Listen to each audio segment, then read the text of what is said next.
분들이 함께 나도 참여해서 우리 이웃을 돕고 싶다라는 그런 분들 계실 거라고 생각돼서요. 저희가 이번 일주일 동안에 구제 헌금을 받으려고 합니다. 그래서 여러분들 그 온라인으로 지금 헌금하시고 계신다고 저는 생각합니다. 그 온라인 헌금란에 보면 이 뭐죠? 11조 헌금과 또 감사 헌금과 구제 헌금이 따로 나눠져 있습니다. 그 중에 구제 헌금으로 기록해서 그리고 적요란에 그 디스크립션에 이제 코로나 구제 지원이라고 이렇게 적어서 표시해 주시면 저희가 이번에 그렇게 헌금된 전액을 함께 이웃의 구제를 지원하는데 구제하고 지원하는데 사용하도록 하겠습니다. 그래서 이번 주 안에 꼭 기억하시고 함께 참여해 주시기를 부탁드립니다. 어려운 시기에 우리가 기도 더 많이 힘썼으면 좋겠습니다. 그래서 화요기도회와 또 목요일에 새벽기도회 꼭 참여해 주시고요. 그리고 제가 뭐 줌 링크를 적지는 않았지만 여러분들 웨브사이트에 보시면 거기에 more에서 이 업커밍 이벤트라는 메뉴를 찍고 거기에 매주마다 이렇게 참여하실 수 있습니다. 그 줌 링크로 바로 들어오실 수 있으니까 그걸 참고하시면 될 것 같습니다. 네, 광고는 거기까지고요. 네, 오늘 우리 말씀 함께 또 보도록 하겠습니다.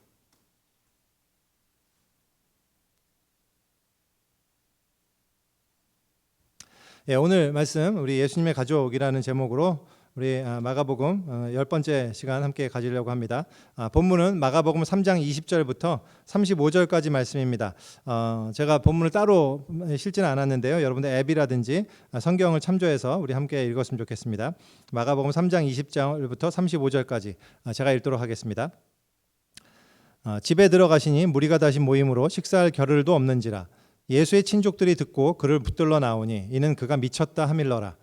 예루살렘에서 내려온 서기관들은 그가 바알세불이 집혔다 하며 또 귀신의 왕을 힘입어 귀신을 쫓아낸다 하니 예수께서 그들을 불러다가 비유로 말씀하시되 사탄이 어찌 사탄을 쫓아낼 수 있느냐. 또 만일 나라가 스스로 분쟁하면 그 나라가 설 수 없고 만일 집이 스스로 분쟁하면 그 집이 설 수 없고 만일 사탄이 자기를 거슬러 일어나 분쟁하면 설 수 없고 망하느니라. 사람이 먼저 강한 자를 결박하지 않고는 그 강한 자의 집에 들어가 세간을 강탈하지 못하리니 결박한 후에야 그 집을 강탈하리라. 내가 진실로 너에게 이르노니 사람의 모든 죄와 모든 모독하는 일은 사하심을 얻되 누구든지 성령을 모독하는 자는 영원히 사하심을 얻지 못하고 영원한 죄가 되느니라 하시니 이는 그들이 말하기를 더러운 귀신이 들렸다 함이로라. 그때 예수의 어머니와 동생들이 와서 밖에 서서 사람을 보내어 예수를 부르니 무리가 예수를 둘러 앉았다가 여짜오되 보소서 당신의 어머니와 동생들과 너희들이 밖에서 찾나이다. 대답하시되 누가 내 어머니이며 동생들이냐 하시고 둘러앉은 자들을 보시며 이르시되 내 어머니와 내 동생들을 보라. 누구든지 하나님의 뜻대로 행하는 자가 내 형제요 자매요 어머니이니라. 아멘.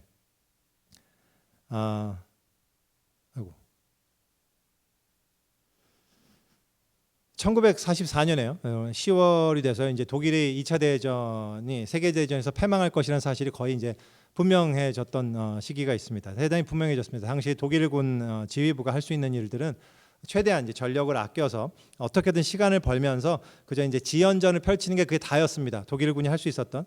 하지만 아무리 그런다 해도요. 그리고 연합군이 별도로 이렇게 대대적으로 공격을 시도하지 않는다 하더라도 어차피 시간이 흐르면 독일이 패망하게 돼 있던 그런 상황이었습니다.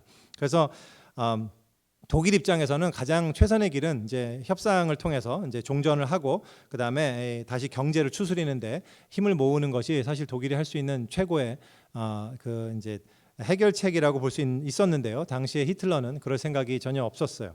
그래서 어느 날 독일군 이제 정례 브리핑 때 이제 브리핑을 듣고 있었는데 그때 보고를 하던 작전부장이 이제 알프레도 요들이라는 장군이었습니다. 그가 이제 서부 전선의 이제 지도를 보면서 지나가는 말로 현재 연합군의 가장 취약 지역은 아르덴이라는 지역입니다. 이런 말을 하고 이제 지나갔어요. 근데 그 말 한마디가 이제 어떤 결과를 가져올지 전혀 예상을 못했죠. 히틀러가 갑자기 그걸 딱 듣더니 공세 명령을 펼치는 거예요. 모든 전력을 집결해서 아르덴으로 공격하라. 근데 왜 이렇게 히틀러가 공격 명령을 내렸냐면 전쟁 초기였던 이 1940년 봄에 1939년에 2차 대전이 시작됐거든요. 근데 1940년 봄에 그 아르덴이라는 곳으로 대규모의 기갑 부대를 이제 기습 공격을 시킴으로써 연합군을 일거에 섬멸했던 그런 전적이 있었거든요. 그때 불과 7주 만에 프랑스의 항복을 받아내는 아주 기적을 연출했었던 그런 흐뭇한 기억이 히틀러에게 있었기 때문입니다. 그래서 사실 그때 이제 그 아르덴 지역에 포위돼서 거의 전멸의 위기에 처해 있던 영국군들이 이제 영국 민간인들의 배를 통해서 이제 다 탈출하는 그거를 그렸던 영화가 3년 전에 개봉했던 혹시 덩케르크라고 혹시 영화를 아시는 분들은 이제 영어로 덩커크이죠. 그 영화가 그 내용을 그린 거란 말이죠. 그래서 그때 지금은 사실 그 상황과는 전혀 다른데도 불구하고 단지 전선의 상황이 당시에 그때의 전선과 굉장히 유사하다라는 그 생각만 이제 히틀러는 하고 같은 방식으로 전세를 뒤집을 수 있지 않을까라는 그런 꿈을 가지고 히틀러가 이제 착각을 했습니다. 히틀러의 명령에 대해서 당연히 이제 군부 그 장교들은 다 반발했죠. 없다, 그럴 수 없다. 우리는 병력도 안 되고 장비도 안 되고 사실 무엇보다도 가장 큰 이유가 당시에 전쟁으로 인해서 독일군의 공군력이 거의 괴멸됐거든요. 그래서 공군력이 전혀 사용될 수 없었습니다. 그래서요, 당시에 이제 따라서 이제 거의 불가능한 거죠. 이런 전쟁을 수행한다는 게 불가능한 건데, 그래서 몇 번 불가능하다고 수차례 건의를 합니다. 근데 히틀러가 우리가 잘은 모르지만 히틀러가 어떤 사람인지 알 것 같잖아요. 늘상 그래왔던 것처럼 히틀러의 고집을 꺾을 수는 없었습니다. 그래서 이 총통의 이 망상 때문에 결국 군 지휘부는 최후의 자원인 30만의 이 병력과 1000여 대의 이 전차를 다 여기저기서 긁어 모아서 다 서부 전선에 집중시킵니다. 그래서 1940년과 비교해서는 턱없이 부족했지만 그래도 한 가지 이 전차의 질, 전쟁에 대해서 좀 아시는 분은 아시겠지만 이 독일은 전차가 대단히 중요했거든요. 그리고 굉장히 뛰어났습니다. 독일의 당시의 기갑부대 그 전차는 세계적으로 유명한 그런 전차였기 때문에, 그래서 그 전차의 질만큼은 여전히 연합국이 상대하기 어려운 그런 탱크였기 때문에요. 그래서 그거에 그나마 좀 기대를 걸고 이제 전쟁을 시작했습니다. 특히 독일군이 한 가지 또 이제 좀 한번 기대해볼 만했던 게 러시아와 3년 동안의 그 겨울 전쟁을 했거든요. 그래서 추위 동안에 이 동계를 시기에 전쟁을 어떻게 수행하는지를 그들은 이제 좀 했었고요. 그에 반해서 이제 아르단에 진치고 있던 연합군 세력은 미군이었는데, 이제 미군은 전혀 이번 동계 전투가 처음이었던 거죠. 그러니까 어쩌면 이번에 그 노하우로 또 승리할 수도 있겠다라는 이런 생각까지도 좀 했던 것 같아요. 그래서 이제 독일이 공격을 시작하려고 합니다. 공군력이 아까도 말씀드렸듯이 공군력은 전혀 없었기 때문에 하늘을 사용할 수 없어서 다른 나라도 하늘을 사용할 수 없는 시기에 하자라고 이제 결정을 내리고, 당시에 아이슬란드에서 밀려오는 안개가 쫙 펴져갖고 한 일주일 동안 계속되는 그런 시기가 있었거든요. 그때를 이제 전투 시기로 잡습니다. 그리고는 결국 1944년 12월 6일에 이제 이른바 히틀러의 마지막 도박이라고 불리는 이 전투가 시작됩니다. 근데 이제 히틀러가 미처 예상치 못했던 게 두 가지가 있어요. 하나는 뭐냐면 그가 예상했던 미국의 전력이 생각보다 굉장히 강했다라는 것이 하나가 있고요. 두 번째는 자신들의 전력이 얼마나 약한지를 깨닫지 못했다라는 두 번째 사실입니다. 결과적으로요, 독일은 남아있는 모든 것을 다 쏟아부어서 한 번에 날린 꼴이 되고 말았습니다. 이게요, 이 전투가 바로 혹시 전쟁사에 대해서 좀 관심이 있거나 2차 대전에 대해서 조금 관심을 가지시는 분들은 들어보셨을 만한 벌지 전투입니다. 이제 영어로는 Battle of the Bulge라고 하는데요. 이 Bulge는 영어로는 주머니라는 뜻이거든요.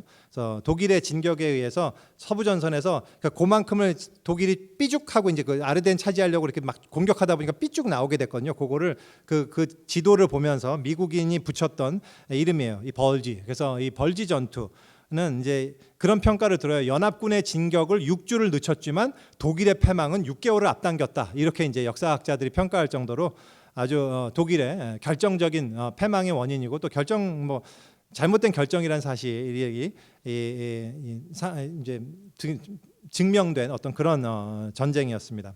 사실 그래서 터무니없는 전력으로 전쟁을 이긴다는 것은 사실상 말이 안 되는 그런 싸움임을 잘 드러낸 역사 사건이죠.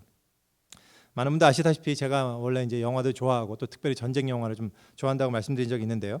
많은 분들 혹시 보셨겠지만 이제 HBO에서 2001년에 제작했던 2차 세계 대전에 있었던 실화를 바탕으로 이 스티븐 스필버그와 이제 톰 행스가 이제 제작에 참여해서 만들었던 10부작 전쟁 시리즈가 있습니다.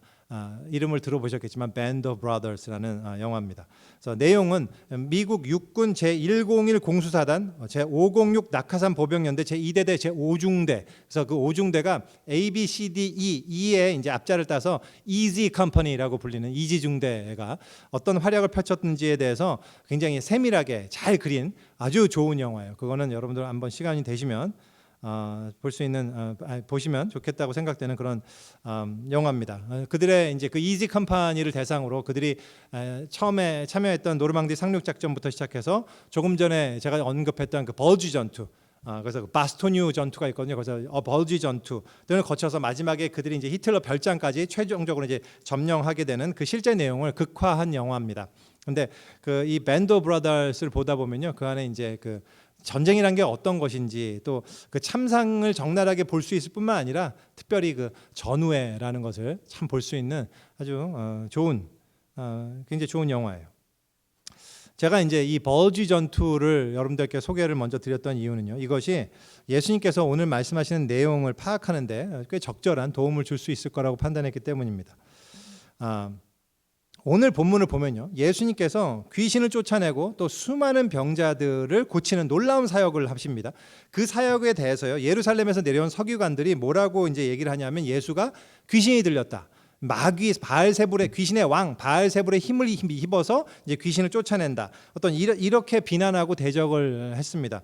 그러자 예수님께서요, 그들의 논리가 무엇인지를 이제 합리적으로, 논리에 뭐가 문제가 있는지를 합리적으로 이제 설명을 해주시는 장면이 있어요. 그래서 사탄이 사탄을 쫓아낸다면 그건 너무 바보 같은 거 아니냐, 그냥 무너지게 되는데 그 왕국이 집안에서 스스로 망하면 집이 설 수 없는 것처럼 마찬가지 아니냐, 나라가 자기 나라를 대적해서 싸우면 그 나라가 무너지는 거 아니겠냐, 너무 상식적인 얘기, 이런 얘기까지 예수님이 하셔야 되나 싶을 정도로 좀 너무 바보 같은 주장을 그들이 했기 때문에요, 예수님이 설명을 하는 겁니다. 그렇잖아요.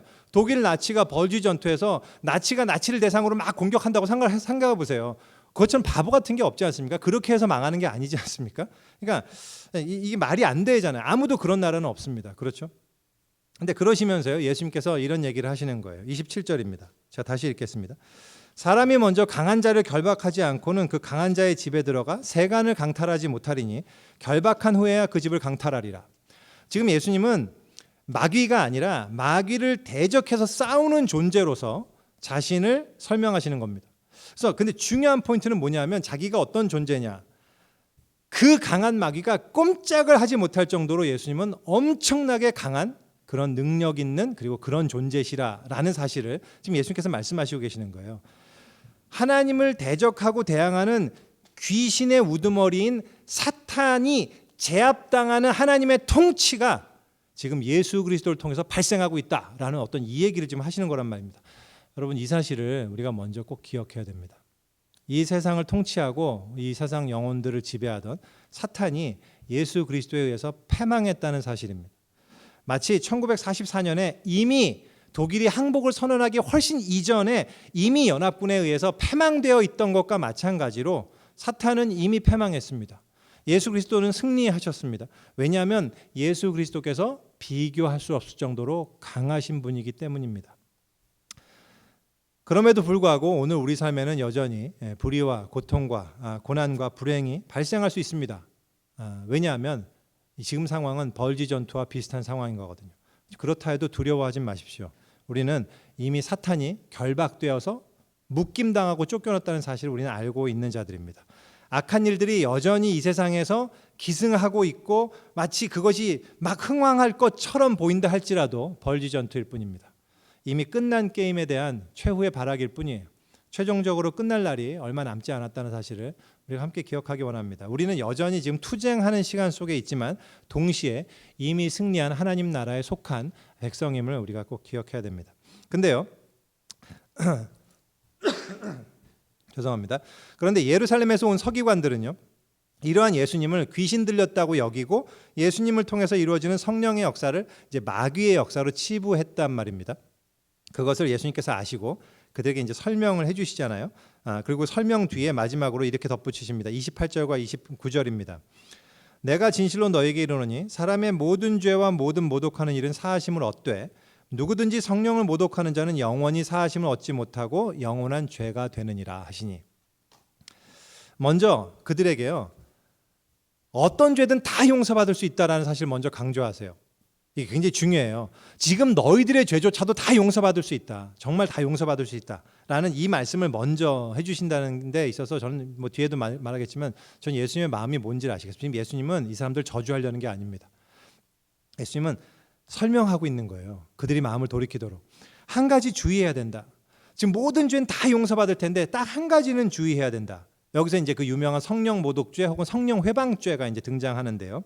이 성령 모독죄는 영원히 용서받지 못할 죄, 굉장히 무섭지 않습니까? 영원히. 그래서 역사적으로 수없이 많은 사람들을 굉장히 두려움에 빠지게 했던, 그래서 내가 혹시 그런 죄를 저지른 게 아닌가 막 두려움에 떨게 했던 그런 죄 아시죠? 굉장히 성경적으로도 유명한 죄인데요.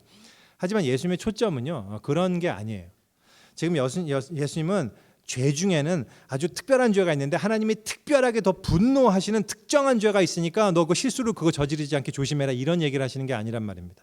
그게 아니고요, 사람의 생명을 살리고 하나님의 영광을 드러내는 부인할 수 없는 증거 앞에서도 끝내 자기의 마음을 닫고 끝끝내 일부러 완악하고 강팍하게 마음을 먹고 의지적으로 그것을 부인하고자 하는 그 마음은 하나님께서도 돌이킬 수 없다는 사실입니다. 그거를 예수님께서 말씀하시는 거거든요. 그런 로버트 마운스라는 목사님이 이런 말씀하셨어요. 예, 하나님께서 용서하실 수 없는 유일한 죄는 용서 받아들이기를 싫어하는 것이다. 정말로 너무 적절한 비유라고 생각합니다. 지금 예수님의 말씀은요, 현재 너희들이 가진 그 태도가 정말로 그렇게 딱딱하게 굳어지지 않도록 그들에게 권면하시는 걸로 보입니다. 다시 말해서 성령 모독죄라는 게요, 우리가 자칫 한번 실수했다가 나도 모르게 한번 졌다가는 끝난 거, 게임 셋, 이게 영원한 더 이상 할 수 없는 이런 거기 때문에 꼼짝없이 지옥으로만 가야 되는 그런 죄니까 정말 조심해라, 이런 얘기가 아니라 어떤 존재가 결국 지옥으로 가게 되는가에 대한 당연한 이야기를 예수님이 지금 하고 계시는 거란 말이죠. 하나님이 천국문을 활짝 열어두셨어도 본인이 그 대상이 그 문을 지옥문이라고 여기고 절대로 안 들어가고 굳게 믿고 절대 안 들어가면 천국에 들어갈 수 없는 거나 마찬가지인 거죠. 2차 대전에서 우리가 연합군이고 연합군이 이미 승리했습니다. 여러분 항복하시고, 아무리 얘기를 해도 끝내 나치 독일군 편에서 계속해서 우리를 공격하는 어떤 존재가 있다면 어쩔 수 없는 거죠. 그는 승전의 그 기쁨을 결코 맛보지 못할 거란 말이죠. 그래서요, 이 말씀은요, 저주의 말씀이라기보다는 자기를 대적하는 서기관들이 마음을 열고 돌이키기를 촉구하는 예수님의 이 사랑의 권면입니다. 참 그 마음이 느껴집니다. 근데요, 사실요, 제가 여기까지 얘기했지만 마가가 오늘의 본문을 통해서 이야기하고 싶은 더 중요한 요점은 이제부터입니다. 이걸 보면서 우리가 생각하기에는 그렇다면 우리는 이 예루살렘에서 서기관 같지 않으니까 성령 모독죄를 저지를 일은 없겠구나. 다행이다. 근데 그나저나 이 서기관들 큰일 났네. 뭐 이렇게만 그냥 생각하고 넘어갈 수 있겠지만 이제 그렇지 않다는 것을 마가는 좀 얘기하고 싶은 거예요. 이 본문에서요, 성령 모독의 죄의 위험에 굉장히 가까운 존재가 또 하나 등장합니다. 그게 누구냐? 바로 가족입니다. 오늘 본문의 구조를 잘 보면요, 되게 재밌어요. 마가는요, 이 괄호로 묶는 기술을 잘 사용합니다. 이거 샌드위치 기법이라고도 하는데, 어떤 한 사건을 보도하면서 사건이 하나가 있잖아요. 한 이야기가 있는데 그 중간에 다른 이야기 하나를 법석 끼워 넣는 겁니다. 그 앞뒤로는 그 사건에 관한 이야기인 거죠. 이런 기법을 많이 사용해요. 여러분들 혹시 그러면서 실상은 전혀 달라 보이지만 그 주제가 하나로 관통되어 있음을 잘 보여주는 그런 기법을 잘 사용하거든요. 여러분들이 기억하시기에 가장 유명한 내용 중에 하나가 야이로의 딸 이야기죠. 야이로의 딸을 치료하러 예수님께서 가시는 장면에 그리고 야이로의 딸이 나중에 죽었다가 살아나는 그 중간에 갑자기 혈루증 앓던 여인 이야기가 갑자기 푹 끼어든단 말이죠. 이게 이제 이런 기법이거든요. 그를 통해서 이제 나중에 다시 얘기하겠지만, 언젠가 그걸 다시 다룰 시간이 있겠지만, 어쨌든 그 샌드위치 기법을 통해서 마가가 얘기하려는 게 뭐죠? 누가 과연 하나님의 딸이냐에 관한 굉장히 중요한 통찰을 그 두 이야기를 통해서 한꺼번에 보여주고 계신단 말이죠. 그런 것처럼 오늘 마찬가지로요, 오늘 본문에서도요, 먼저 가족들이 등장합니다. 가족들이 예수님을 찾으러 왔어요. 정확히 표현하면 잡으러 왔습니다. 오늘 이제 본문의 표현은 붙들러 나오니 이렇게 되는데 원래 잡으러 온 거죠. 그 이유는 뭐냐면 예수가 미쳤다는 소문을 듣고 그를 저지해야겠다는 생각을 한 거예요. 근데요, 바로 그 내용이요, 조금 전에 얘기한 성령 모독 논쟁을 샌드위치로 감싸고 있단 말이죠. 잘 보세요. 21절 앞부분이요, 31절과 대칭됩니다. 21절 앞부분은 어떻게 되냐면, 예수의 친족들이 듣고 그를 붙들러 나오니, 그렇죠? 31절은 그때 예수의 어머니와 동생들이 와서 밖에 서서 사람을 보내어 예수를 부르니, 그리고 바로 그 다음 장면이 21절 후반부가 이는 그가 미쳤다 하밀러라. 그게 31절 바로 앞에 있는 30절, 이는 그들이 말하기를 더러운 귀신이 들렸다 하밀러라. 똑같단 말이죠. 그 똑같은 구조 안에 이 성령 모독 논쟁을 딱 끼워놓고 있는 거예요. 그래서요, 지금 그리고는 이제 그 샌드위치 구조를 하고 난 다음에 예수님께서 이제 생각하시는 예수님의 가족에 대한 재정의, 그게 무엇인가가 등장하는 것이 이제 오늘 본문의 전체 내용인 거거든요. 그렇다면 마가는 이런 구조를 통해서요, 도대체 뭘 얘기하고 싶었던 걸까요? 제가 볼 때는요, 크게 세 가지의 마가의 의도가 있다고 생각합니다. 일단 지금 마가가 얘기하고 싶은 것은요, 예수님을 노골적으로 대적하고 비방하고 죽이려는 이 종교 지도자들만이 그런 게 아니고, 예수를 정말 사랑하고 예수를 위하는 가족 역시 하나님의 성령 사역을 대적하는 치명적인 잘못을 저지를 수 있음을 지금 먼저 보여주고자 하는 거란 말이죠. 어떻게 가족이 그렇게 위험한 대상이 될 수 있었을까? 한번 생각해 보세요. 여러분들, 가족들은 왜 예수님을 잡으러 왔을까요? 물론 이제 미쳤다는 소문을 들었기 때문이라고 이제 본문을 밝히고 있습니다. 근데 굉장히 이상하지 않나요? 여러분들, 지난주 본문을 한번 생각해 보세요. 이 오늘 본문의 바로 앞부분 어떤 내용이 있었죠? 예수님께서 회당에서 물러나시자, 그래서 이제 밖으로 돌아다니시면서 이제 사람들을 고치시자 이스라엘 전국 각지에서 수많은 사람들이 몰려들었어요. 왜? 예수님이 병을 고치시는 능력이 있다는 소문이 났기 때문에. 그래서 모든 병자들이 모여서 예수님한테 병 고침을 받는 그런 사건들이 기술되어 있는 게 바로 직전이었잖아요. 한마디로 예수님이 전국구 대스타가 되신 상황이란 말이죠. 그래서 모든 소문이 예수님이 최고다, 짱이다, 예수님이 지금 병을 고친다, 기적의 은사가 있는 엄청난 선지자다, 뭐 메시아다, 이런 얘기가 하는 와중에 가족들이 들었던 소문은 뭐죠? 예수가 미쳤다라는 요 소문이었단 말이죠. 그래서 이게 아마도 물론 오늘 본문에 등장했던 사람들, 예수를 대적하는 그 사람들이 퍼뜨렸던 소문이었겠죠, 당연히. 근데 가족들은 바로 그 소문에 집중한단 말이죠. 예수가 지금 엄청난 일을 벌이고 있다, 여기보다 예수가 지금 귀신을 들려서 미쳤다라는 거기에 집중을 합니다. 그리고는 예수를 잡으러 온 거예요. 왜 잡으러 왔을까요? 물론 지금도 그렇지만 그때는 더더욱 가족의 명예가 굉장히 중요했던 시기였기 때문에 예수님이 귀신에 사로잡혀 이상한 일을 하고 다닌다라는 그런 소문에 대해서, 소문 때문에 가족의 명예에 안 좋은 먹칠을 이루어질까 하는 그런 걱정이 있기 때문일 수도 있습니다. 물론 그것도 없지 않았겠죠. 뭐 형제 자매들은 그것 때문에 왔을 것 같고요. 하지만 제가 볼 때는요, 그것보다 훨씬 더 중요한 이유는 그거 같아요. 모르긴 몰라도요, 이들 가족 중에서요, 아마 예수님을 데리고 와야 되겠다라고 생각했던 가장 그 대표적인 사람이 누구였냐라고 상상해 본다면 틀림없이 마리아였을 가능성이 높습니다. 엄마 마리아. 왜냐하면 아빠는 일찍, 요셉의 이야기가 없는 걸 봐서 아빠는 일찍 별세했던 것 같고요.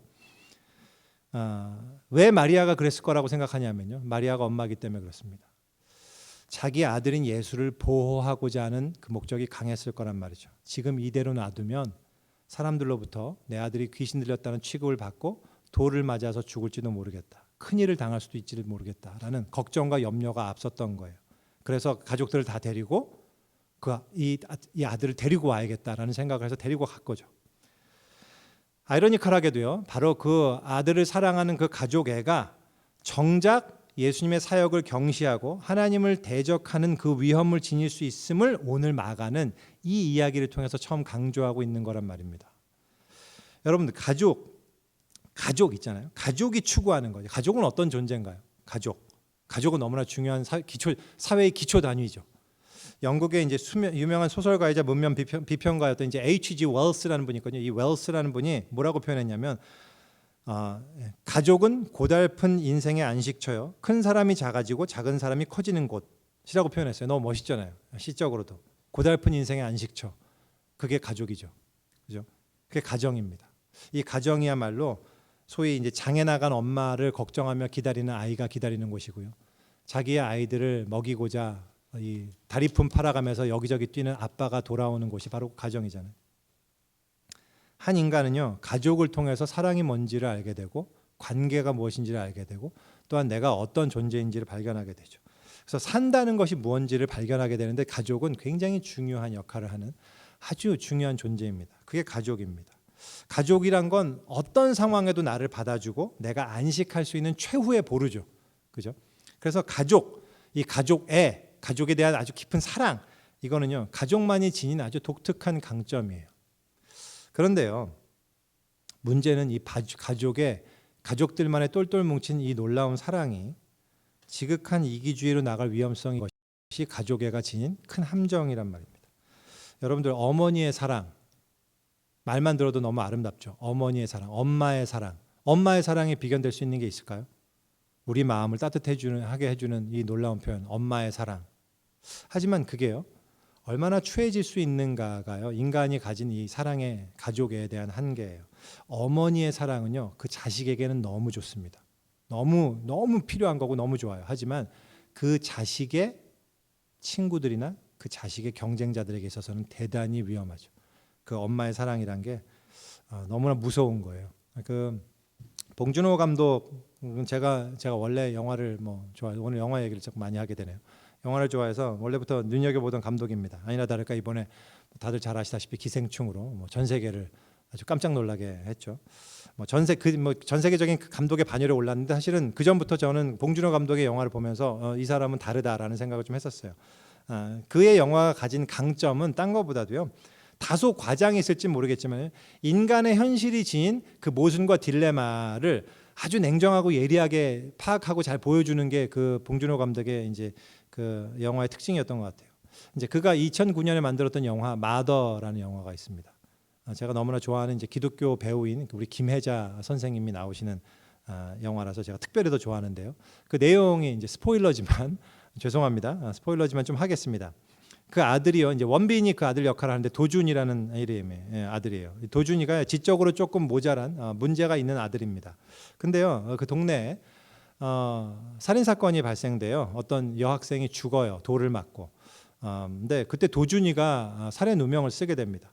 그래서 이 지적인 장애가 있는 이 자기 아들이 살인자가 아니라는 것을 증명하기 위해서 이 엄마가, 이 김혜자가 백방으로 뛰어댕겨요. 그래서 열심히 노력합니다. 목격자, 관계자 다 찾아다니면서 아주 증거를 수집하면서요, 너무 놀랍게 수고를 많이 해요.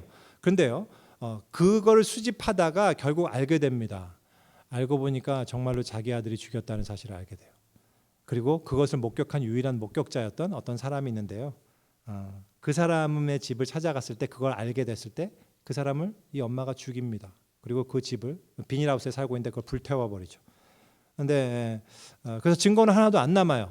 누가 이 사람을 죽였고 이 사람이 왜 죽었고 그래서 이런 게 전혀 안 남습니다. 그래서요, 그 사건을 그냥 묻히게 되죠. 근데 그 와중에요, 이웃 마을에 또 다른 지적 장애인인 종팔이라는 사람이요, 새롭게 범인으로 지목됩니다. 왜냐하면 그 죽은 여자의 피가 묻어 있었거든요, 옷에.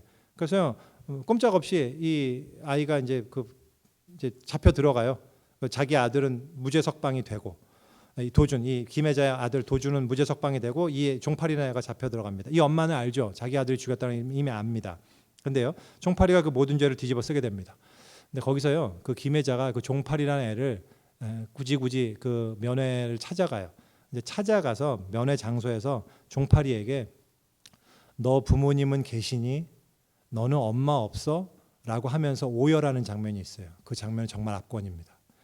이거는 정말 놀라워요. 제가 영화에 관한 얘기를 해서 좀 그런데, 김혜자의 연기도 연기거니와 이게 얼마나 엄마의 사랑이라는 것이 어떤 것인가, 얼마나 이 양날의 검인가를 잘 보여주는 봉준호 감독만의 예리한 이 메시지죠. 이 사회에 대한. 그 밖에도 이 영화에는 우리가 가슴 아프게 하는 장면이 많이 등장하거든요. 첫 장면이 벌써 김혜자가 이렇게 춤추는 장면이에요, 들판에서. 근데 거기서부터 오싹해요. 막 소름이 끼칩니다. 근데 그 춤의 의미가 이제 영화 마지막에 이제 장면과 연결되는 건데, 죄송합니다. 영화 얘기를 하려는 게 아니라 다시 본문으로 돌아와서 제가 하고 싶은 이야기는 이겁니다. 예수님이 위험에 처했을 거다라는 생각해서 찾아온 그 엄마의 사랑, 그 놀라운 가족 애가 자칫 하나님께서 하시고자 하는 그 역사에 반대될 수 있다는 사실을 지금 마가는 지적하고 있는 거예요. 지금 이것이요, 마가가 예수를 대적하던 서기관들과 예수를 잡으러 왔던 가족들과 나란히 대비시키면서 강조하고자 하는 첫 번째 포인트란 말입니다. 이게 우리에게 어떻게 적용될 수 있을까요? 우리가 어떻게 적용될 수 있을까요? 우리가 참 중요하고 가치 있는 것으로 여기는 이 가족애가 하나님이 하시고자 하는 일을 대적하지 않도록 주의해야 하는 것이 우리에게 굉장히 중요한 적용 포인트일 겁니다. 제가 어렸을 때부터 교회를 다니면서요, 수많은 교회 안의 청년들이 그 부모님은 장로고 권사고 그러신 분들인데, 그 부모님부터 그 청년들이 많이 듣는 얘기가요, 너희는 애나 잘 키워라, 너는 공부나 열심히 해라, 너는 그냥 직장이나 잘 다녀라, 하나님의 일을 하는 사람들은 다 따로 있는 법이다 라고 이야기하던 그런 얘기를 제가 많이 들어왔습니다. 그런 얘기를 들을 때마다 뭐 그 부모의 마음은 너무 이해되지만 마음 한켠으로는 굉장히 안타까울 때가 많아요. 오해하지 않으셨으면 좋겠습니다. 저는 뭐 애를 열심히 잘 키우거나 공부하거나 직장 일을 하는 것이 보다 항상 교회 일이 우선이고 교회 일을 하는 것이 하나님의 일을 하는 것이고 그게 더 중요하다라고 얘기하고 싶은 게 전혀 아닙니다. 뭐 이따가도 다시 한번 강조하겠지만 그런 게 아니고 그게 딱 결정된 게 아니에요. 어떤 사람은 정말 애만 봐야 될 필요도 있습니다. 당연한 거죠. 상황에 따라서 다르고 사람에 따라 다르단 말이죠.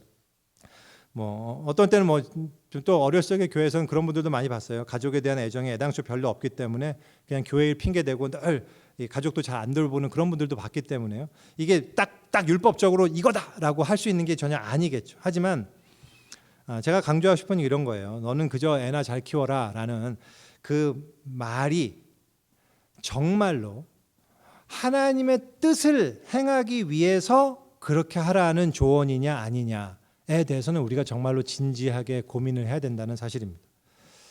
만약 그렇지 않다면 그것이 정말 하나님의 뜻일 수 있다는 걸 저는 부인할 수 없어요. 하지만 그것이 하나님의 뜻이 아니라면 그렇다면 내 자녀에 대한 나의 지극한 사랑이 그 자녀를 통해서 역사하시고자 하는 하나님의 뜻을 거스를 수 있는 위험성이 있다는 사실을 우리가 꼭 놓쳐서는 안 된다는 얘기입니다. 그 경각심을 우리가 가져야 된다는 얘기예요. 때로는 우리가 자녀로서 부모의 나에 대한 사랑이 혹은 부모에 대한 나의 사랑이 나를 통해 하시고자 하는 하나님의 뜻을 거스를 수도 있다, 거스르는 것은 아닌지 우리가 꼭 생각해 볼 필요가 있고요. 또 반대로 우리가 부모로서 내 자식에 대한 나의 사랑이 하나님께서 나를 통해서 하시고자 하는 일이라든지 나의 자녀를 통해서 하시고자 하는 어떤 일을 거스르고 방해하고 대적하고 있지는 않을까, 이런 거에 대해서 우리가 늘 분별하면서 주의를 정말 기울여야 된다는 것이 우리에게 적용할 굉장히 중요한 포인트라고 생각합니다. 그리고 한 가지 더 보완하자면 지금 뭐 아이들을 키우는 분들에게도 그 어린 아이라고 하더라도요, 제가 그런 말씀을 드리고 싶어요. 독립이 굉장히 중요합니다. 부모의 품을 떠나는 것, 그것은 특히 영적인 독립은 굉장히 중요해요.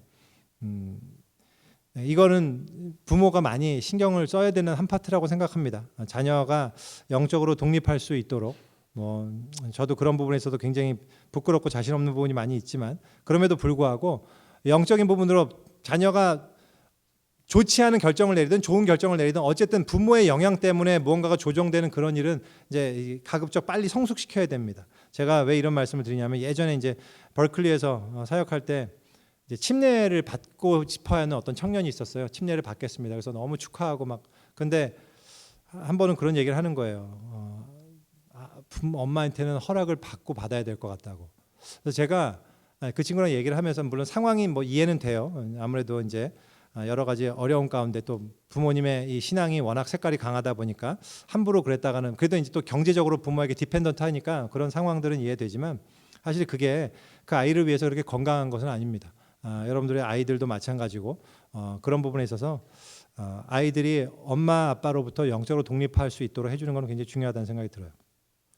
어쨌든 그래서요, 이제 가족에 관한 얘기를 하고 있는데요. 그래서 이제 자기 가족들이 와서 이렇게 찾는다는 말을 이제 예수님께 와서 가족들이 찾는다고 이렇게 얘기를 해요. 그랬더니 예수님 그 말씀을 듣잖아요. 그러면서 이렇게 대답하시죠. 대답하시되 33절부터 4절입니다. 대답하시되 누가 내 어머니이며 동생들이냐 하시고 둘러앉은 자들을 보시며 이르시되 내 어머니와 내 동생들을 보라. 누구든지 하나님의 뜻대로 행하는 자가 내 형제요 자매요 어머니이니라. 지금은 이제 이게 워낙 우리가 핵가족화된 시대고 또 이제 서구 문화 영향 때문에 예수님의 이 말씀이 그렇게 뭐 충격적으로 와닿지 않죠. 왜냐하면 뭐 많은 사람들이 뭐 일찍부터 부모 품을 떠나기도 하고 또 아니면 가급적 부모를 멀리 떠나서 살고 싶어하는 사람들이 훨씬 많잖아요. 이제 그게 여기 지금 사회에서는 일반적인데요. 예수님 당시에서는요, 이런 예수님의 태도는요 굉장히 상상하기 어려운 일입니다. 왜냐하면 지금 아랍권은 뭐 여전히 비슷하지만 그 당시에는 더욱더 가족 간의 유대가 아주 끈끈했거든요. 아주 강하고 게다가 개인의 정체성은 곧 가족의 정체성이었단 말이죠. 결혼 후에도 같은 집에 다 같이 모여 사는 것이 그냥 일반적이었어요. 그래서 가족들은 모든 걸 다 공유하고, 더욱이 이제 유대인들은요 특히 가족에 대한 충성이요 이 하나님의 백성 이스라엘에 대한 충성에 대한 구체적 실현이라고 생각했단 말이죠. 그래서 그걸 거부한다, 가족을 내가 거부한다, 이거는 뭐 엄청난 저항인 거나 마찬가지란 말이죠. 그런 점에서 예수님이 말씀하신 이 34절 35절은요 대단히 충격적인 말씀입니다. 근데 제가 이제 그런 얘기를 좀 하고 싶어요. 그러면 예수님께서는 가족에 대해서 어떻게 생각하셨던 건가? 예수님은 가족을 좀 거부하시고 가족을 좀 해체하기 원하시고 이 가족에 대한 것을 어떻게든 좀 부정하고 배타적으로 하기를 원하셨던 것인가? 이제 예수님이 이제 가족에 대한 많은 것을 가르쳐 주시지 않아서 우리가 잘 모릅니다. 사실은 예수님이 뭐 우리에게 어떤 가정 생활의 어떤 모델을 제공하신 적도 없고 그래서 잘 몰라요. 그리고 한편으로는 예수님의 말씀을 보면 이 가족 관계에 좀 부정적인 말씀을 굉장히 많이 하셨어요. 뭐 그런 말씀이 있잖아요. 내가 너에게 화평을 주려고 생각하지 마라. 검을 주려고 왔다. 너희 그래서 뭐 사람이 그 아버지와 또 딸이 그 어미와 또 뭐 며느리가 그 시어머니와 불화하게 하려고 함이라 뭐 이런 얘기도 이제 하시고요. 또 자기 부친을 장사하고 따르겠다는 제자에게 뭐 죽은 자들로 죽은 자를 장사하게 하고 너는 나를 따르라 뭐 이런 얘기 굉장히 냉정하게 이런 얘기도 하시고 뭐 그런 걸 보다 보면요 그 예수님은 가족에 대해서 굉장히 배타적이고 부정적이었다는 그런 평가가 맞는 것 같아 보이기도 합니다. 그런데 다른 한편으로는요 예수님은 일단 하나님과 우리의 관계를 아버지와 아들의 관계, 자녀의 관계로 일단 말씀을 하셨거든요. 그러니까 일단은 그 탕자의 비유가 그런 거잖아요. 이 가족이 얼마나 끈끈한 사랑인지를 먼저 그걸로 보여주잖아요. 그러니까 그런 것도 있고 또 하나님을 섬긴다는 명목으로 부모에 대한 의무를 저버리는 자들에게 대해서 고르반에 대해서 아주 엄중하게 경고를 하신 부분도 있고 또 어떤 때는 예수님을 거라사의 광인이 그랬거든요. 예수님을 따라가겠다고 제자가 되어서 따라가겠다고 한 사람을 그냥 가족 품에 돌려보냈던 경우도 있으시고 또 가족을 파괴하는 이혼에 대해서 아주 대단히 엄하게 경고하신 적도 있고 그런 걸 보면요 또 한편으로는 가족 관계를 굉장히 보호하시려고 하고 굉장히 소중하게 여기셨던 것 같기도 합니다. 과연 예수님의 가족에 대한 픽처는 도대체 어떤 거였을까요? 이제 결론적으로 얘기하면요 예수님은 가족에 대해서 부정적이지 않습니다.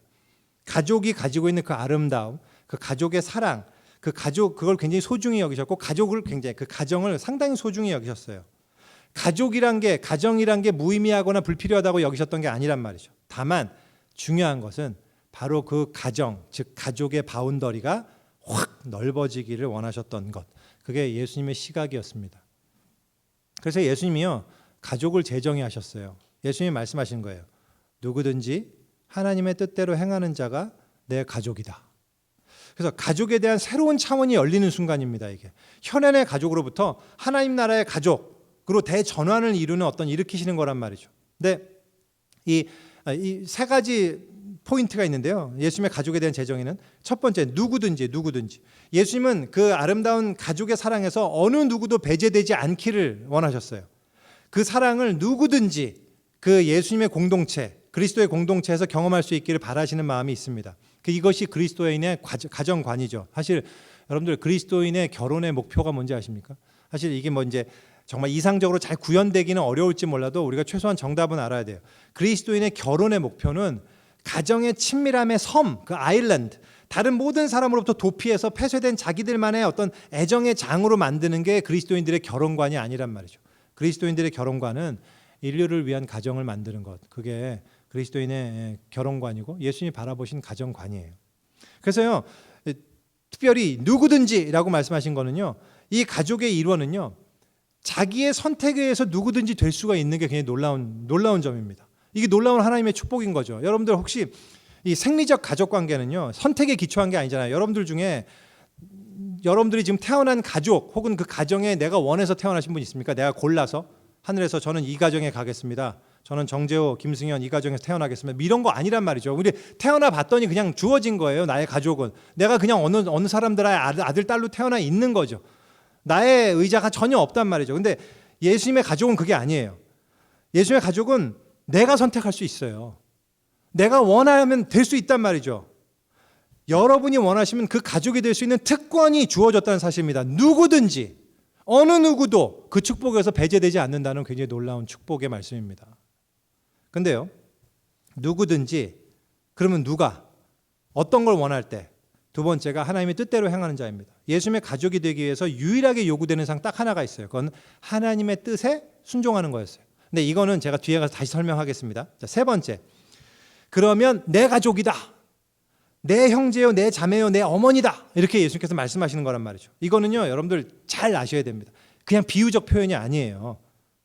그냥 참 이 가족같이 내가 끈끈한 어떤 이런 관계로 맺고 싶다 이게 아니라 정말로 자기 가족이란 얘기입니다. 그냥 진짜 가족, 우리 여러분들 형 동생 생각하세요? 아니요, 아빠 엄마를 생각하시면 돼요. 진짜 그 가족이란 말입니다. 자기 가족이 바깥에 서 있는데 예수님께서 이렇게 말씀하시는 거예요. 어떻게 보면 너무 냉정하고 무례하게 보이죠. 그래서 막 그렇게 느껴질지 모르겠지만요, 다른 면에서요, 그리스도를 따르기 위해서 자기의 가족과 자기의 모든 것을 다 잃었던 우리 그리스도인들의 믿음의 형제 자매들을 한번 생각해 보십시오. 그들이 이 말씀을 듣고 얼마나 큰 위로가 됐을까를 한번 생각해 보기 바랍니다. 그들은 진짜로 내가 예수 그리스도의 가족이 되었다는 그 말할 수 없는 위로와 기쁨을 누렸겠죠. 이 말씀 하나에. 여러분들, 구원이 뭐죠? 구원받는다는 게 뭡니까? 구원받는다는 것은요, 우리가 어떤 룰을 잘 지켜서, 내가 어떤 점수를 받아서, 내가 예배를 잘 드려서, 혹은 어떤 내가 누구를 잘 추종해서 그렇기 때문에 구원받는 게 아니에요. 구원은 다시 한번 얘기지만 우리가 하나님의 가족이 되는 겁니다.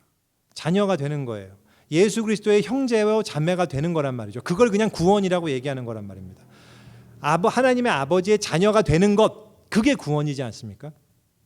그래서요, 지금 이 가족, 예수님이 그 내 가족이다 말씀하실 때 이게 얼마나 놀라운 선언인지를 우리 한번 좀 생각해 봐야 됩니다. 한편으로는 이 말씀은요, 정말로 하나님의 뜻을 행하고자 하는 그 사람들이 어떤 관계로 서로 묶여 있는지를 보여주시는 거죠. 우리가 지금은 이제 교회 안에서요, 우리 형제 자매란 표현 많이 쓰잖아요. 그게 굉장히 신성한 표현입니다. 여러분들이 이거를 그냥 지금은 이걸 우리가 뭐 형제님 뭐 이렇게 얘기할 때 우리가 심상하죠. 그냥 뭐라고 부를까? 뭐 회사에서 우리가 직장 동료를 어떻게 부를까 하다가 우리 회사는 그냥 선생이라고 부르기로 합시다. 뭐 정재훈 선생님 이렇게 부르는 것처럼 호칭을 붙이기 위해서 형제자매라고, 우리 민망하니까 형제자매라고 부르시다라고 한 게 아니란 말입니다. 그런 게 아니라 이 호칭은 처음 사용될 때 엄청난 센세이션을 일으켰던 그런 호칭이에요. 예수님께서 부활하신 후에 제자들을 더 이상 제자라고 안 부르시고 내 형제들에게 가서 전하라, 이렇게 얘기하심으로써 시작된 호칭입니다.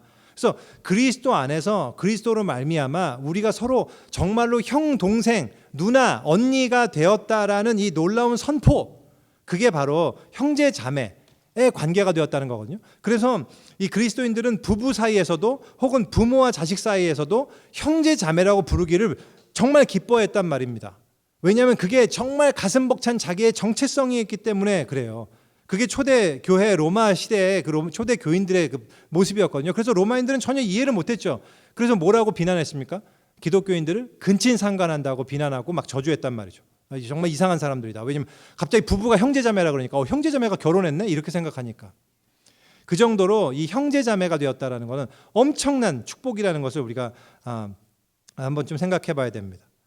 근데 그래서요, 사실 완벽하지는 않더라도요, 그리고 절대적이지는 않더라도 교회가요, 이러한 예수님의 가족이 정말 참된 가족이다, 그 가족 사랑이 느껴지는 그런 장이어야 한다라는 그런 교회에게 이 책임과 사명이 교회에게 주어져 있음을 우리가 부인할 수 없습니다.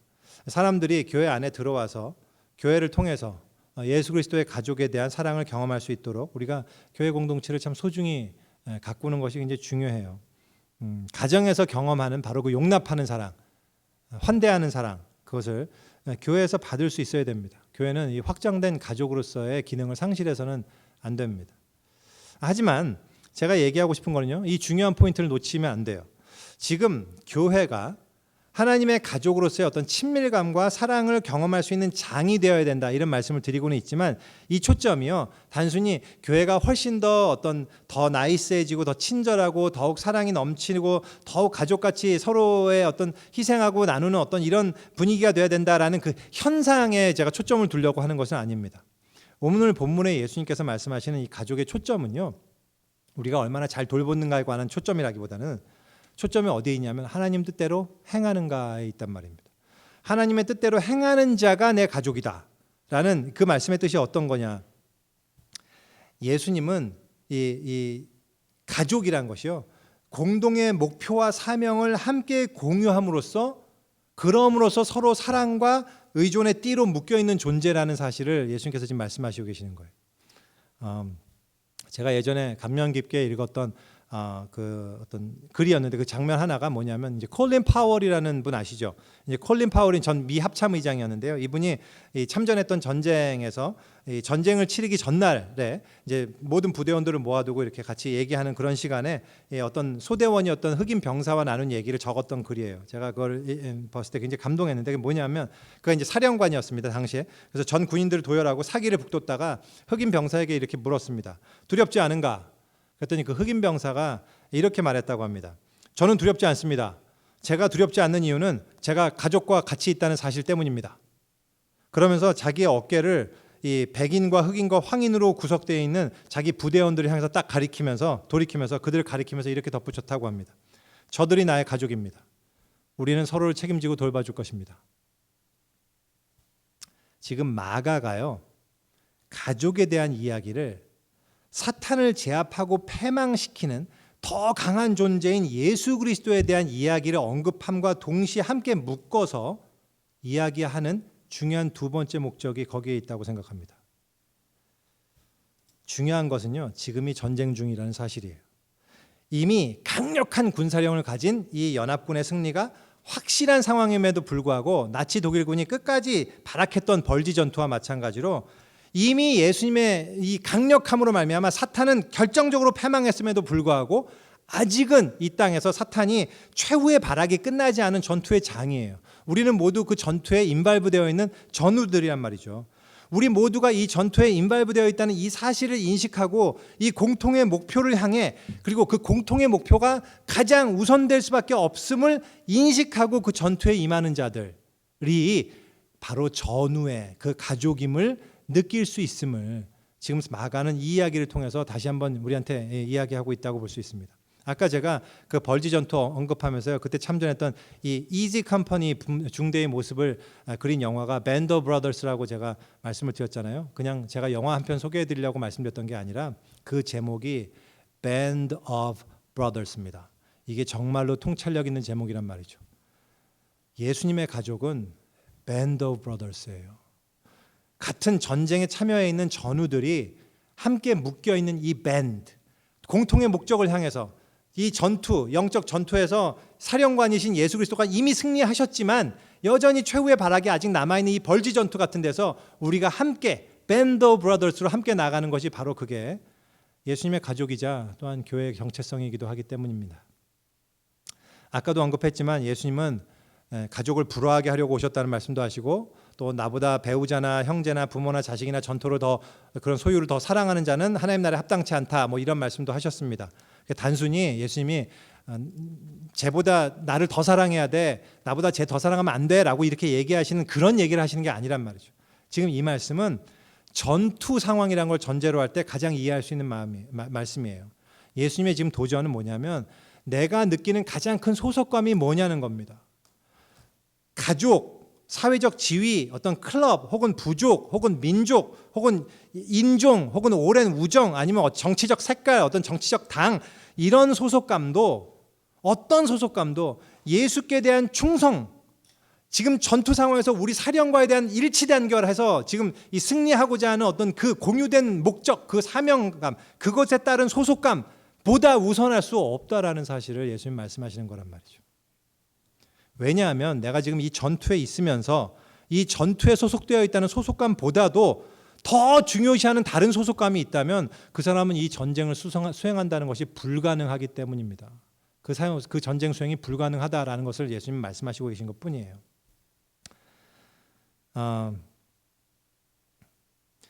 제가 이제 교회를 책임지고 있는 목회자로서 저는 이제 그런 생각을 자주 하게 돼요. 우리 교회의 목적과 사명에 대해서 정말 많은 고민을 하게 됩니다. 그리고 스스로 질문을 좀 많이 하게 돼요. 특히 요새는 더 많이 하게 되는 것 같아요. 나는 과연 우리 교회 성도들이 어떠한 모습이 되는 것을 목표로 목회를 하고 있는 걸까? 그리고 그 목표를 이루려고 난 제대로 하고 있는 건가? 이런 이제 질문들을 저는 그냥 하게 돼요. 답도 없는 질문을 계속 하게 됩니다. 사실 여러분들도 잘 아시다시피 제가 워낙 능력이 부족하고 리더로서의 자질도 좀 부족하기 때문에 못하는 게 많아요. 그래서 근데 그냥 생각은 많이 해요. 근데 괜히 생각만 많은데요. 한편으로는 물론 당연히 목회자로서 우리 교회가 굉장히 살아있는 교회로 선교든 전도든 봉사든 어쨌든 막 섬김이든 함께 막 어떤 일을 함께 의시해서 막 담당하고 그래서 교회가 더 부흥하고 사람들이 막 교회에서 하는 그 일의 성취를 통해 갖고 막 기쁨과 즐거움과 만족감을 누리고 하나님을 찬양하게 되는 어떤 그렇게 되고 싶어하는 마음이 당연히 목회자로서 있겠죠. 당연히 있습니다. 근데요. 그것보다 더 근본적으로 제가 우리 성도 한 명 한 명이 이렇게 되었으면 좋겠다라고 생각하는 거 하나는요. 그 한 명 한 명이 그냥 홀로 있을 때에도 하나님의 뜻을 행하는 일에 자기의 가장 우선순위를 두는 그런 존재가 되는 것. 물론 여기서 뭐 하나님의 뜻이 뭐냐라고 물으시면 거기선 또 뭐 굉장히 많이 얘기가 나오죠. 거기까지는 오늘 다루지 않겠습니다. 뭐든 좋아요. 뭐 어떤 사람은 자기가 하나님의 뜻이라고 생각하는 게 알고 보면 자기만의 착각일 수도 있습니다. 뭐 그래도 괜찮습니다. 상관없어요. 자기만의 착각이나 아니든 그냥 중요한 것은 자기가 정말로 그것이 하나님의 뜻이라고 생각하는 그것을 나의 가장 최고의 우선순위에 올려두는가, 그런 존재인가. 그래서 바로 그 하나님의 뜻, 내가 정말로 이것이 하나님의 뜻이라고 생각하는 것이 가장 소중하기 때문에, 하나님을 위해서 가장 중요하게 여기기 때문에 그것을 막는 어떠한 다른 관계도 나의 우선순위에서 밀리게 하는 것, 그런 존재가 되는 것이 저에게 있어서는 가장 중대한 목표라는 생각을 해봐요. 디트리 본헤퍼라는 분이 제자도의 대가에서 이제 Cost of Discipleship이라는 책에서 그렇게 얘기했습니다. 아버지나 어머니, 아내나 자녀나 국가나 전통 중 어느 것도 하나님의 부르심의 순간에 그 사람을 막지 못한다. 그 사람이 홀로 되더라도 오직 눈을 오직 그리스도에게만 고정시켜야 한다는 것이 그리스도의 뜻이다. 사실 이게 저는 굉장히 중요하다고 생각이 들어요. 우리 교회 각 성도가 만약에 그냥 혼자 떨어져서 그냥 혼자 있게 되는 어떤 상황에 처했어요. 갑자기 무인도에 가서 그냥 혼자 있어요. 그럴 때에도 주님 앞에서 이런 고백을 하게 되는 것, 그게 제가 가장 바라는 성도의 모습 같습니다. 그리고 우리 교회가 바로 그러한 성도들에게 우리가 밴드 오브 브러더스라고 얘기해 줄 수 있는 교회가 되는 것, 그게 제 소망인 것 같아요. 다시금 말씀드리지만 이 말을 오해하지 않으셨으면 좋겠습니다. 결국은 뭐 주님의 뜻은 더 교회에 있는 것이 아니냐, 교회 일에 더 우선하고 교회에서 더 열심히 하는 섬기는 사람이 더 주님의 뜻을 따르는 것이 아니냐, 이렇게 생각할 수도 있습니다. 꼭 그렇게 생각하지는 않아요. 저는 물론 일반적인 경우에 그럴 가능성이 훨씬 높다는 것은 부인할 수는 없습니다. 그건 제가 목회자이기 때문이 아니라 그냥 일반적으로 그렇기 때문입니다. 하지만 저는 그렇다고 해서 누군가를 그런 관점에서 판단하고 싶지도 않고, 또한 누군가를 쉽게 판단할 수 있다고 생각지도 않습니다. 교회에서 열심으로 뭐 헌신하고 충성 봉사하지 않고 그냥 겉으로 보기에는 그냥 세상적인 꿈을 쫓아서 사는 것 같아 보이고 뭐 늘 뺀질뺀질하고 이런 사람처럼 보였지만, 정작 나중에 하나님 심판대 앞에서 봤더니 그 사람이 정말로 하나님 앞에서 하나님의 뜻대로 사는 사람이었다고 칭찬받을 수 그런 가능성도 있다고 저는 분명하게 생각해요. 그럴 가능성 부인하지 않습니다. 얼마든지 누가 쉽게 판단할 수 있는 모습의 것이 아니라고 저는 생각해요.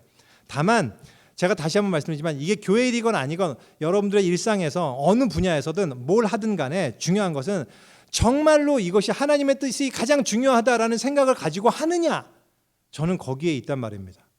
내가 정말로 그런 길을 가고 있는가, 물론 이건 뭐 쉽게 판단되지 않을 수 있죠. 일상에서 잘 모르는 게 우리 더 일반적이에요. 그냥 내가 지금 밥을 먹고 있는데 이 밥을 먹는 게 진짜로 하나님의 뜻대로 하는 건가 아닌가, 뭐 이런 생각해봐야 답은 별로 안 나오지 않습니까? 저는 이제 잘 안 보여, 일상에서 안 보일 수 있습니다. 여러분들이 하는 뭐 직장일, 어떤 뭐 학업일, 뭐 아이돌 보는 거 뭐 잘 안 보일 수 있어요. 그것이 정말 뜻인지 아닌지 모를 수도 있어요. 다만 중요한 것은 언젠가는 그 실체가 드러날 것입니다. 참으로 내가 하나님의 뜻을 행하기 위해서 합당한 길에 서 있었던지 아닌지가 결국은 드러나게 될 것이라는 사실이에요. 저는 우리 믿음의 선배들의 순교 이야기를 읽을 때마다 그런 질문을 던지지 않을 수 없어요. 내가 혹은 우리 교회가, 우리 교회 성도들이 초대 교회의 로마 그 제국의 그 핍박하에 있었다면, 아니면 중세 시대 마녀 재판 시대 때의 그 부당한 카톨릭의 억압 아래에 있었다면, 그러면 우리는 과연 배도하지 않고 정말로 기꺼이 순교의 자리로 나갔을까? 이게 이제 저는 굉장히 많이 하는 질문이거든요. 근데 제가 간절히 소원하는 바는 뭐냐면 바로 그때 우리 성도들이 그 자리에 나아가는 겁니다. 우리가 광신자라는 소리를 듣게 되는 한이 있어도, 미쳤다는 소리를 듣게 되는 한이 있어도, 끝내 예수님 옆에 있는 것을 선택하는 것, 끝내 예수님의 가족으로서의 실체가 드러나게 되는 것, 우리 교인들이 그런 한 명의 성도로 성장하게 되는 것, 사실 그게 저의 소망이고 저에게 주어진 숙제라고 생각돼요. 제가 그렇게 잘 여러분들 돕지 못하는 게 저의 한계가 있으면 저도 인정합니다. 하지만 소망은 그렇단 말입니다. 그게 여러분들에도 같은 소망이었으면 좋겠어요. 한 가지 더 말씀드리고 마치겠습니다. 조금 전에 말씀드렸던 것처럼 참으로 예수님의 가족이 되는 것, 하나님의 뜻을 행하는 것을 중심으로 살아가는 것, 그거는요, 근데 어떤 어려움을 감수해야 됩니다. 왜냐하면요, 이건 세상으로부터 어떤 평가를 받게 될 것이기 때문에 그렇습니다. 어떤 평가일까요? 미쳤다는 평가입니다. 마태복음에서는요, 예수님께서 제자들을 파송하면서 이렇게 말씀하신 장면이 나와요. 제가 참고 본문으로 씻었습니다. 마태복음 10장 25절입니다. 제자가 그 선생 같고 종이 그 상전 같으면 조카도다. 집주인을 바알세불이라 하였거든 하물며 그 집사람들이랴. 우리들의 집주인은요, 귀신 들린 자로서 취급을 받고 미친 사람으로 취급받고 배척받고 죽임을 당하셨습니다. 그렇다면 그 집의 가족들, 그 집의 사람들은 역시 마찬가지일 거라는 말씀입니다. 그게 당연합니다. 하지만 그럼에도 불구하고 예수님은 아버지의 뜻을 행하는 일에 중단하거나 타협하거나 결코 부인하지 않으셨어요.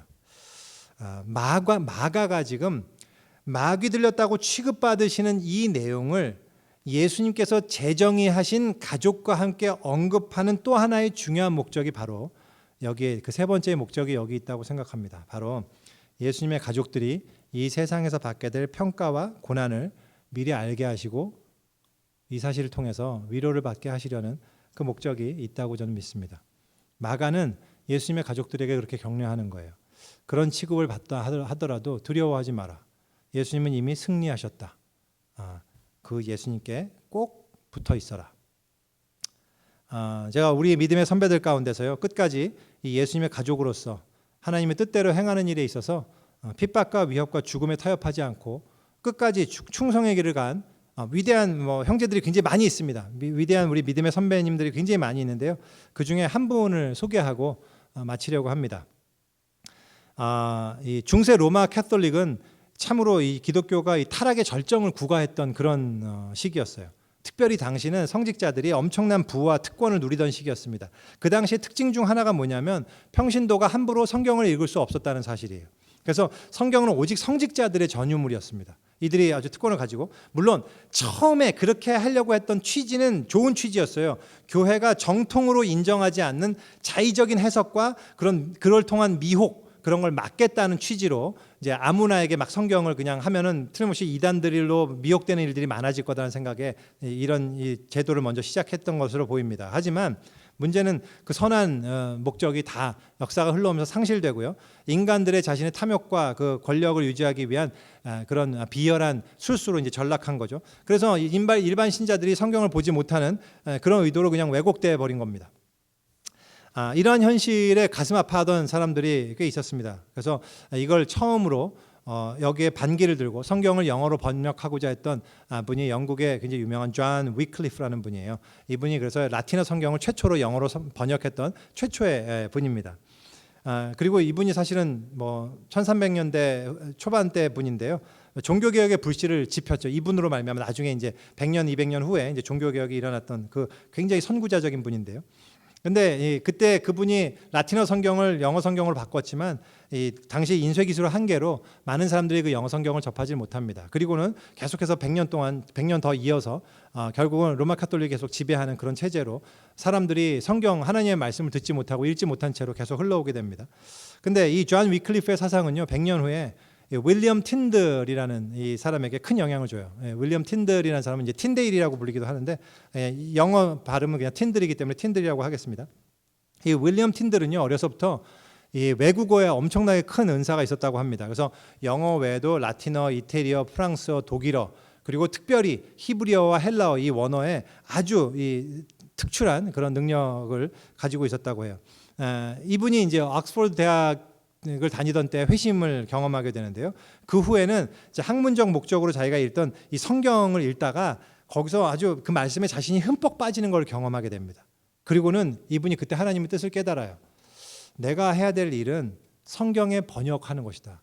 이 정말 중요한 하나님의 말씀을 모두가 읽게 해야 된다. 그래서 존 위클리프의 영향을 받아서 자기가 이 성경을 번역하는데 자기 목숨을 걸게 됩니다. 당시에는요, 위클리프 사후에 100년이 흘렀는데도 여전히 타락한 성직자들이 권력을 잡고 있고 일반 성도들이 그래서 성경을 읽는 것을 금지하고 있고 그걸 위반하는 사람들은 화형을 시키는 그런 정말 무시무시한 시대였어요. 아주 하나님 말씀이 고갈됐던 정말 암흑 시기와도 같은 그런 시기였습니다. 이때 이 윌리엄 틴들은 이 하나님의 이 말씀이 모든 사람의 손에 들려지고 읽혀져야 된다는 이 열망으로 가득해요. 그래서 그런 영국뿐만 아니라 이 세계 모든 나라 사람들이 자기의 언어로 성경을 읽을 수 있어야 된다는 그런 뛰어난 사고를 그때부터 벌써 하게 됩니다. 그가 남긴 유명한 말이 중에 하나가 뭐냐면 하나님께서 나의 목숨을 연장시켜 주신다면 수년 후에는 이 타락한 성직자들보다 밭가는 소년들이 성경을 더 많이 읽게 성경을 더 많이 알도록 내가 그렇게 하겠다라는 이 말을 이제 어떤 사람하고 논쟁하는 가운데 했던 말이에요. 그는 그 정도로 모든 사람이 성경을 읽는 것이 확고한 하나님의 뜻이라는 그런 분명한 의지를 가졌습니다. 그리고 거기에 자신을 전부 내걸었어요. 당시에는 제가 이미 말씀드렸던 것처럼 성경 번역이 금지되어 있고요. 또 성경을 출판하는 것 자체도 금지되어 있었습니다. 근데 그래서요, 이 윌리엄 틴델은 자기가 스스로 직접 자기 사재를 털어서 출판업자가 돼요. 그래서 성경을 번역하는 일을 그럼 합니다. 근데 영국에서 핍박이 점점 거세지니까 상황이 악화돼서요. 영국에서 그 일을 더 이상 할 수 없다고 판단해서요. 독일로 건너갑니다. 그리고는 독일에서 그 일을 계속합니다. 근데 원래 영국에서 독일로 나가려면 당시에 영국은 철저히 통제되는 사회에서 이 국왕의 허가가 있어야만 다른 나라로 갈 수 있었는데요. 그 허가 없이 그냥 불법으로 탈출해서 독일로 건너가요. 그리고는 계속 성경을 거기서 독일에서 번역하고 또 출판을 해요. 그래서요, 드디어 처음으로 6천여 권의 이 영어 번역 성경이 이 틴들의 수고로 완성이 됩니다. 그리고는 이제 암암리에 영국의 배로 이 비밀리에 밀반입이 되죠.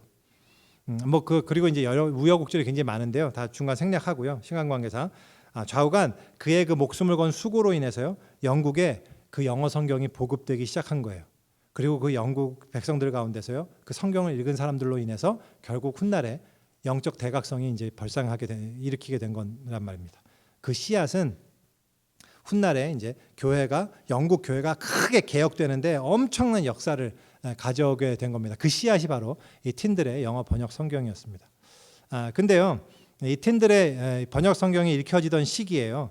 그 당시에 런던 주교가 즉각 이 틴들이 번역했던 영어 성경 읽기를 금지하고 그걸 보는 자들은 모두 처형할 것이고 그걸 모두 즉각 수거해서 신고하라는 명령을 내리면서 발표했던 그 말의 내용이 역사적으로 기록이 되어 있습니다. 뭐라고 얘기했냐면 이렇게 얘기해요.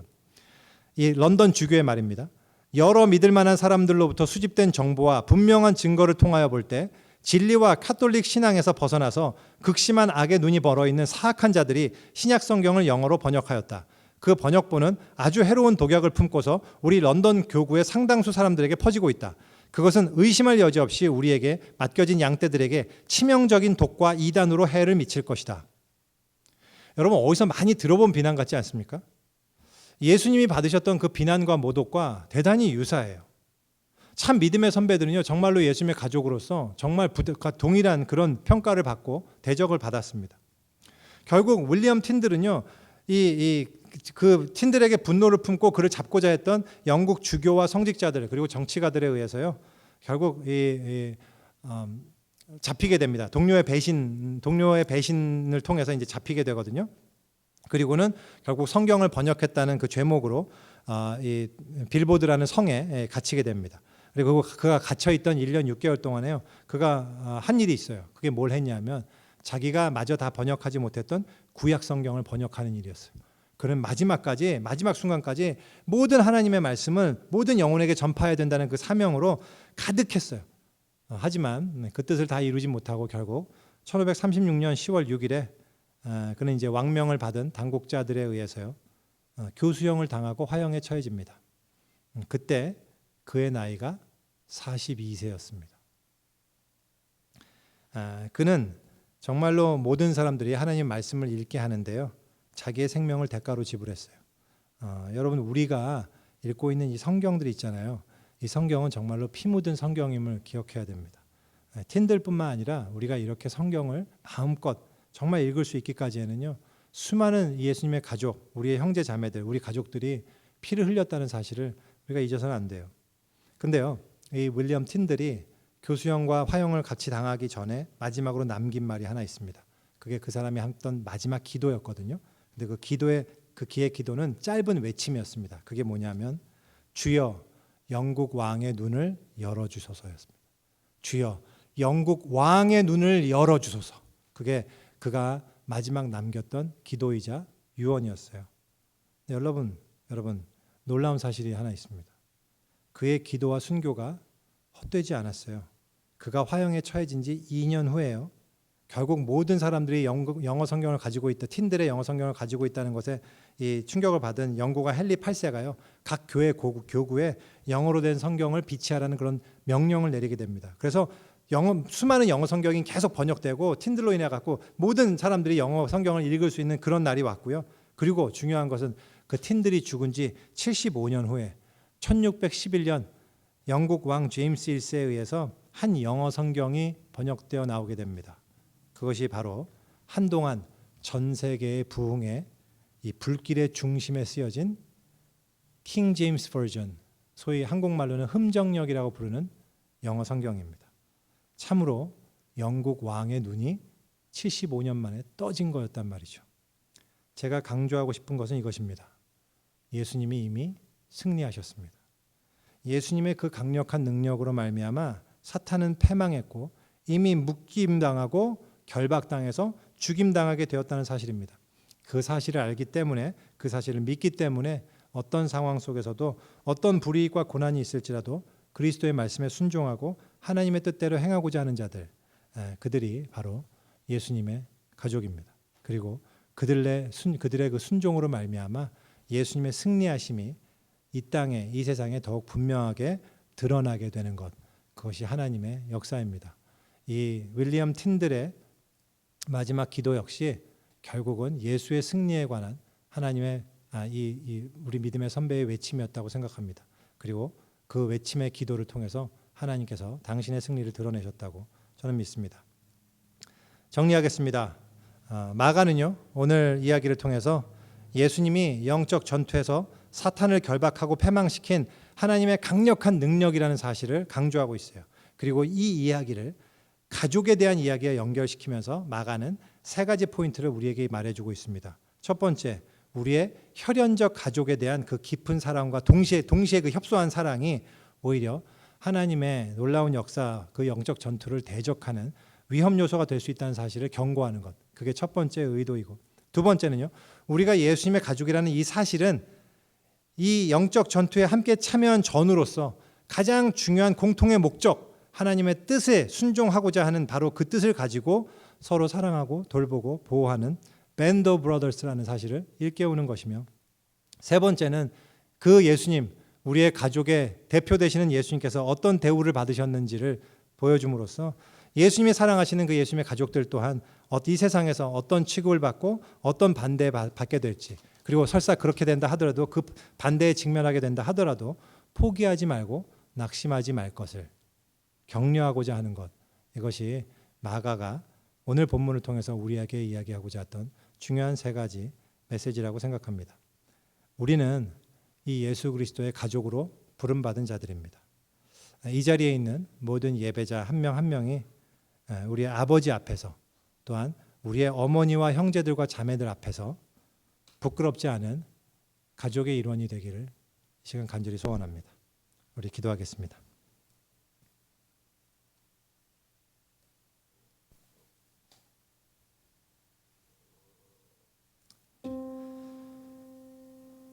오늘 말씀은 예수님께서 이 사탄의 세력을 어떻게 결박시키고 그를 패망시키는 엄청난 하나님의 능력이시며 그 하나님의 통치가 임했는지를 선언하시고 보여주시는 장면으로 이루어져 있습니다. 그런데 놀랍게도 바로 그 장면이 가족에 관한 이야기와 함께 가족에 관한 이야기에 휩싸여 등장하고 있습니다. 우리는 오늘 본문을 통해서 우리 자신을 한번 돌아보기 원합니다. 혹시라도 내가 가지고 있는 내 가족에 대한 사랑과 그것에 대한 깊은 애정이 서로 하나님의 역사에 대해서 대적하고 그것을 방해하는 요소로 이루어지게 하고 있는 것은 아닌가. 우리가 이 시간에 경각심을 가지고 주님 앞에 분별할 수 있는 지혜를 달라고, 또한 그런 모습이 있으면 회개하고 돌이킬 수 있기를 소원하며 함께 기도하기 원합니다. 아울러 또한 이 말씀은 예수님의 가족은 함께 전투에 참여해 있는 전우들이란 사실, 우리가 함께 공유하고 있는 전투의 이 공유된 목적을 가지고 공유된 사명을 가지고 함께 사랑하고 돌보는 바로 그러한 전우들이라는 사실이라는 것을 우리에게 또한 이야기하고 있습니다.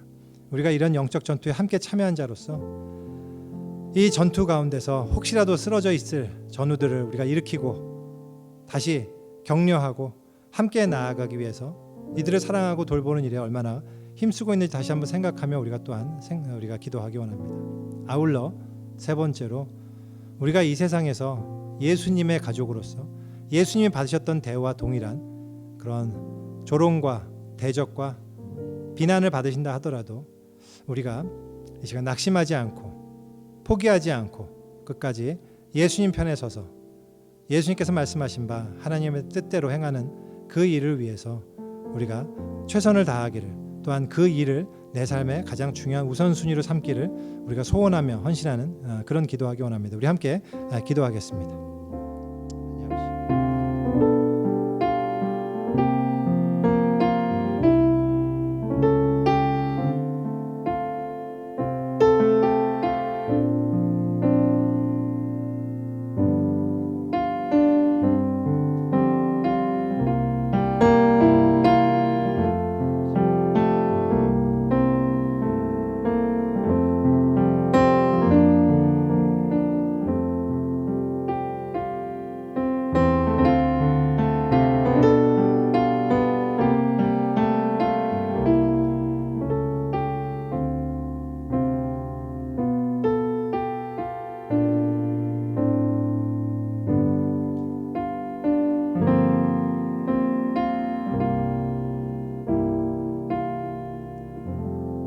하나님, 이 시간에 우리가 함께 기도합니다.